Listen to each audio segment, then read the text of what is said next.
Pastor D here, your favorite YouTube pastor. I'm back in the house just one more time. We're going to go to a part 2 of the question that was asked about the Council of NICEA. So, picking up from where we left off,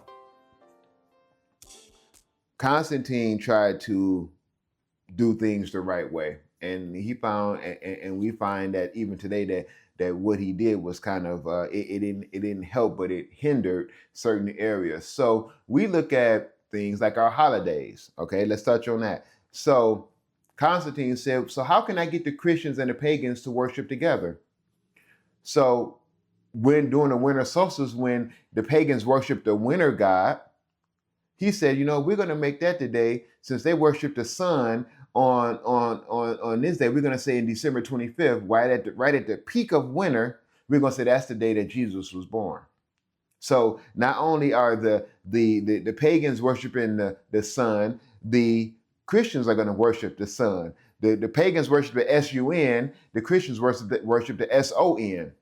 So he says, okay, when can we say that Jesus was resurrected? Well, we know that the pagans worship the fertility goddess Easter during the time where we start to see new life coming to the new grass, the new growth of the trees, the bugs, and everything comes to life during this time. So we're going to say that this is where we're going to put in the resurrection of Jesus, and we're going to call it Easter. Why do we call it Easter? Because Easter, pronunciate in our language, is Easter. And let me tell you what Easter was. Easter was a giant bunny rabbit that laid colorful eggs.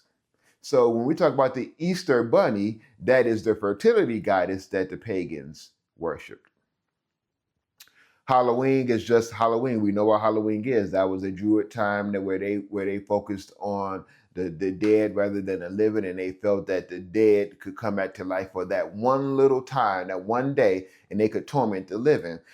But the greatest part about it is that when you put a pumpkin out on your porch, you would tell somebody that the spirits can come in and torment a member of your family. But when you would carve a face in that pumpkin, you would tell the spirits that they can come in and they can take over the body of one of your family members. Why do we do costumes on Halloween? Because they put dead stuff on themselves on that day, and they felt that a spirit would come up to them and see another dead body, and they would go on and not harm them.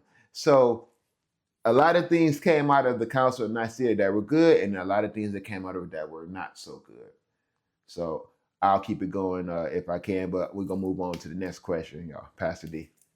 Swinton Images Media Group.